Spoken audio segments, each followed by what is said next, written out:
नमस्कार दोस्तों, आज मैं आपको मौत के जंगल की एक डरावनी कहानी बताने जा रहा हूँ। एक जंगल जो लोगों को मारता है और उनके शवों को उपहार के रूप में रखता है।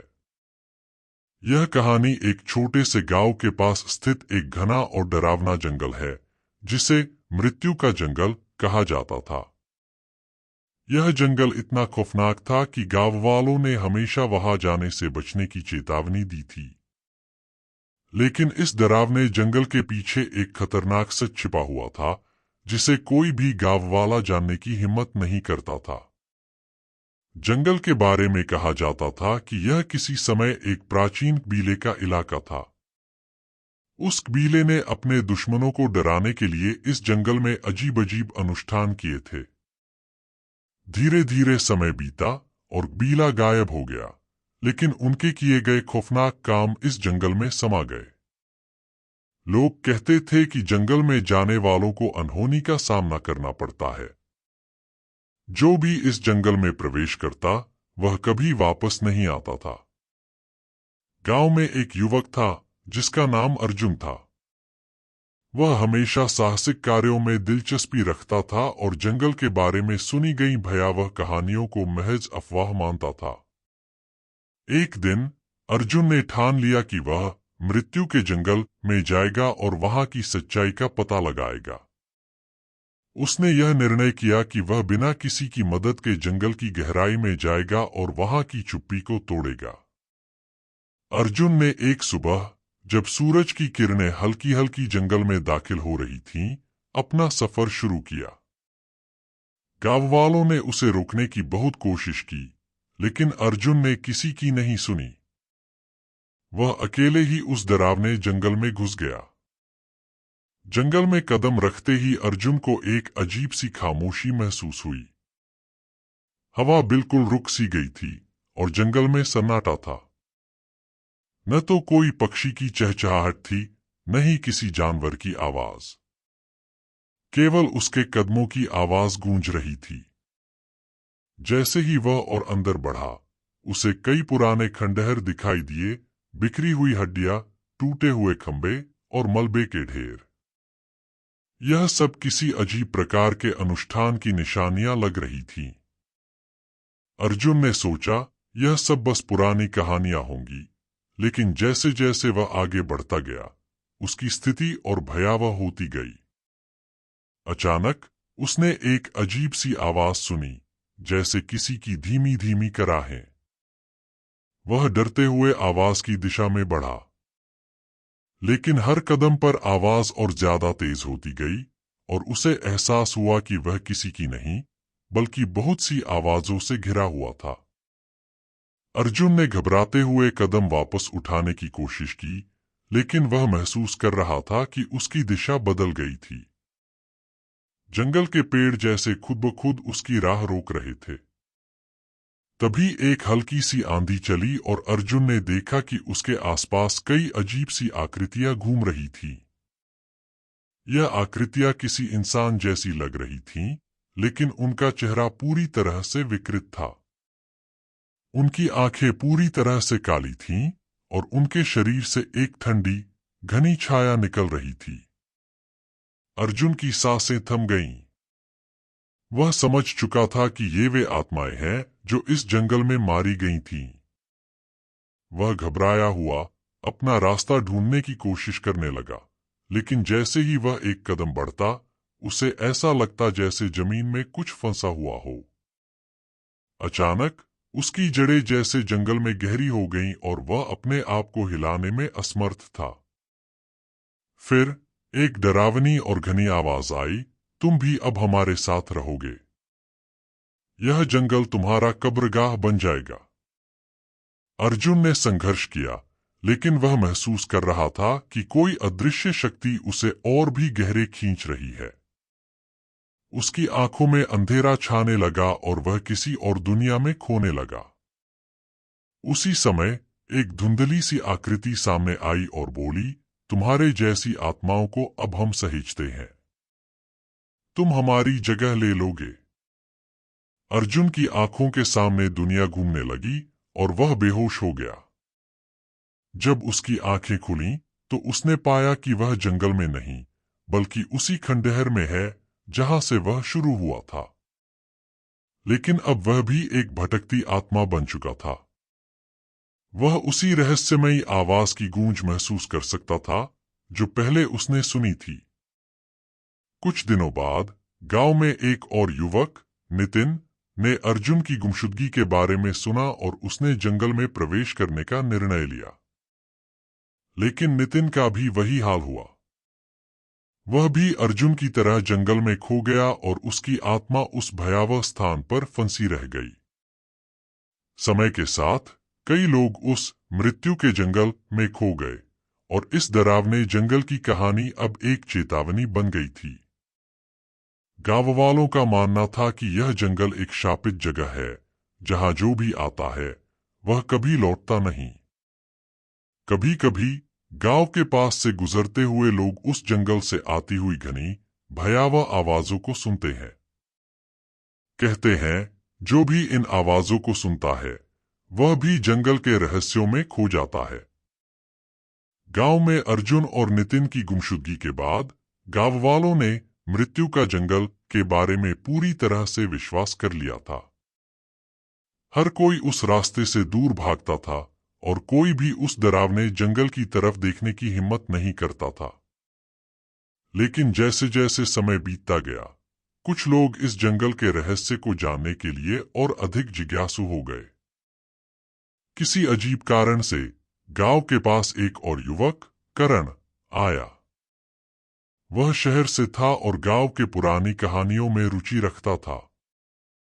उसने अर्जुन और नितिन के बारे में सुना और उसे लगा कि इन घटनाओं के पीछे कोई वैज्ञानिक कारण होगा, न कि कोई अलौकिक शक्ति। करण ने गांव वालों से मृत्यु के जंगल के बारे में सुनी सभी अफवाहों को खारिज करते हुए कहा, यह बस एक डर है। मैं तो बस यह जानना चाहता हूं कि लोग यहाँ क्यों गायब हो जाते हैं। शायद यह जंगल बस एक बड़ा इलाका है जहां लोग रास्ता खो देते हैं। गांव वालों ने उसे बार बार चेतावनी दी, तुम नहीं जानते करण, वहां जो भी जाता है वह कभी वापस नहीं आता। वह जंगल तुम्हारे लिए मौत का सबब बन सकता है। लेकिन करण ने उनकी बातों को नजरअंदाज करते हुए अगले ही दिन जंगल में जाने का तय किया। करण ने सुबह सुबह अपनी यात्रा शुरू की। वह जानता था कि यह जंगल बहुत खतरनाक हो सकता है, लेकिन उसने पहले ही सोच लिया था कि वह डर के बजाय तर्क से काम लेगा। वह अपनी कैमरा और कुछ उपकरण लेकर जंगल में दाखिल हुआ। जैसे ही वह जंगल में घुसा, उसे पहले जैसी खामोशी का एहसास हुआ। हवा भी थम सी गई थी और चारों ओर से पेड़ जैसे चुपचाप खड़े थे। जैसे जैसे करण आगे बढ़ता गया, उसे कुछ अजीब सी आवाजें सुनाई देने लगीं। यह आवाजें धीरे धीरे उसकी दिशा में आतीं और फिर अचानक रुक जातीं। वह समझ नहीं पा रहा था कि यह क्या था, लेकिन उसे इस अजीब आवाज का पीछा करना शुरू कर दिया। वह धीरे धीरे उस आवाज की ओर बढ़ने लगा और उसकी उत्सुकता बढ़ती जा रही थी। कुछ दूर चलने के बाद उसे जंगल में एक पुरानी खंडहर जैसी जगह मिली जहां किसी समय एक मंदिर खड़ा रहा होगा। मंदिर के आसपास कुछ अजीब सी आकृतियां खड़ी थीं। यह आकृतियां किसी इंसान जैसी दिखती थीं, लेकिन उनकी आंखें पूरी तरह से काली थीं और उनके चेहरों पर खौफनाक मुस्कान थी। करण ने डरते हुए उनके पास जाकर देखा कि वे केवल पेड़ों के बीच छिपी हुई आत्माएं थीं, जिनकी कोई पहचान नहीं थी। अचानक उसके सामने एक भयंकर सी आवाज गूंज उठी, तुमने हमारी शांति में खलल डाला है, अब तुम्हारी बारी है, यह आवाज बोली। करण को अब यकीन हो गया कि यह कोई साधारण जंगल नहीं था। यह किसी खतरनाक शक्ति से भरपूर जगह थी। उसकी सांसें तेज हो गईं और वह वापस लौटने का मन बना चुका था, लेकिन जैसे ही वह पलटने की कोशिश करता, उसे यह एहसास हुआ कि उसके पैर जैसे जड़ हो गए थे। उसे अब महसूस हो रहा था कि जंगल उसे अपने जाल में फंसा चुका था। तभी उसी खंडहर से एक बड़ी आकृति निकली। वह आकृति बिल्कुल मानव जैसी दिख रही थी, लेकिन उसका चेहरा विकृत था। उसकी आंखें काली और उसकी त्वचा पर झुर्रियां पड़ी थीं। तुमने इस जंगल का राज जानने की कोशिश की है और अब तुम हमारी जैसी हो, आकृति ने कहा और उसकी ओर बढ़ने लगी। करण की आंखों के सामने अंधेरा छाने लगा। उसकी सारी हिम्मत टूट चुकी थी। वह जानता था कि उसे कुछ करना होगा, वरना वह भी उन आत्माओं में शामिल हो जाएगा जो जंगल में खो गई थीं। लेकिन उसके पास कोई रास्ता नहीं था। वही आकृति करीब आ चुकी थी और करण को महसूस हो रहा था कि वह अब अपनी ही आत्मा से लड़ रहा था। इसी दौरान करण को अपनी जेब में रखा कैमरा याद आया। उसने बिना समय गवाए कैमरा निकाला और उसे अपने सामने उठाया। कैमरा की फ्लैश लाइट तेजी से चमकी और जैसे ही लाइट उस आकृति पर पड़ी, आकृति चिल्लाई और पीछे हट गई। वह अजीब आवाज में चिल्लाते हुए बोली, तुमने यह क्या किया? फिर अचानक आकृति के शरीर से एक काली धुआं निकला और वह गायब हो गई। करण ने मौके का फायदा उठाया और जैसे तैसे जंगल से बाहर भागा। उसकी सांसें तेज हो रही थीं और उसकी आंखों के सामने जंगल की छायाएं घूम रही थीं। लेकिन उसने कभी नहीं रुका। आखिरकार वह गांव वापस पहुंचने में सफल हुआ। गांव वाले हैरान रह गए जब करण वापस लौटा। उन्होंने उससे जंगल के बारे में पूछा तो करण ने बताया कि जंगल में क्या हुआ था और कैसे वह मुश्किल से बच पाया। उसने बताया कि जंगल में जो शक्तियां थीं, वे केवल आत्माएं नहीं थीं, बल्कि एक खतरनाक शक्ति थी जो लोगों को अपने जाल में फंसा लेती थी। करण ने कहा, इस जंगल में कोई भी बिना समझे नहीं जाता। जो एक बार यहां आता है, वह हमेशा के लिए यहां खो जाता है। यह एक चेतावनी है कि जंगल को हल्के में न लिया जाए। गांव वालों ने उसकी बातें सुनी, लेकिन उनके दिलों में फिर भी डर बैठ गया। मृत्यु का जंगल अब भी एक रहस्यमय और खतरनाक जगह बना हुआ था।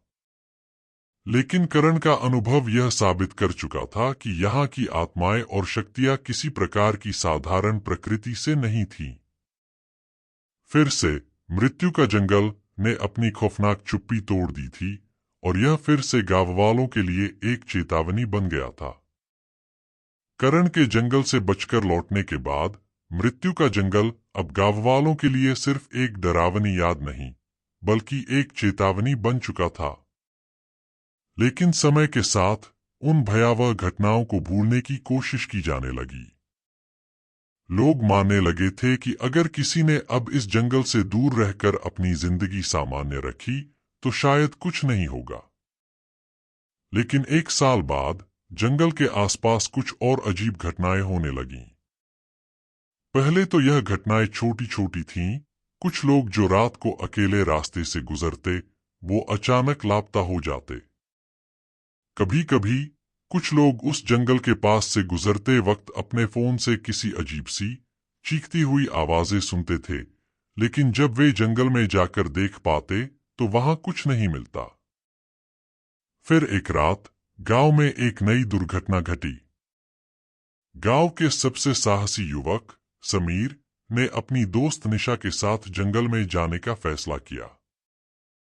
समीर के बारे में कहा जाता था कि वह सबसे बड़ा निडर व्यक्ति था और उसे कोई भी डर नहीं था। उसने पहले ही सबको बता दिया था कि वह जंगल की सच्चाई को जानने जाएगा और किसी भी कीमत पर वापस लौटेगा। समीर और निशा ने शाम होते ही अपनी यात्रा शुरू की। गांव वालों ने उन्हें रोकने की बहुत कोशिश की, लेकिन वे दोनों अडिग थे। उन्होंने सोचा कि करण की कहानी बस एक अफवाह थी और वे निडर होकर जंगल में गए। जंगल में कदम रखते ही समीर और निशा ने भी वही खामोशी महसूस की जो पहले अर्जुन और नितिन के साथ हुई थी। हवा रुक गई थी और सर्दी की हल्की सी लहर उनके शरीर में समा रही थी।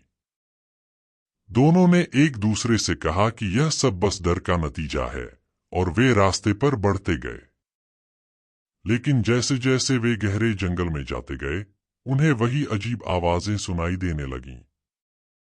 यह आवाजें अब और तेज हो गई थीं, और फिर उन्होंने देखा कि कुछ धुंधली आकृतियां उनकी ओर बढ़ रही थीं।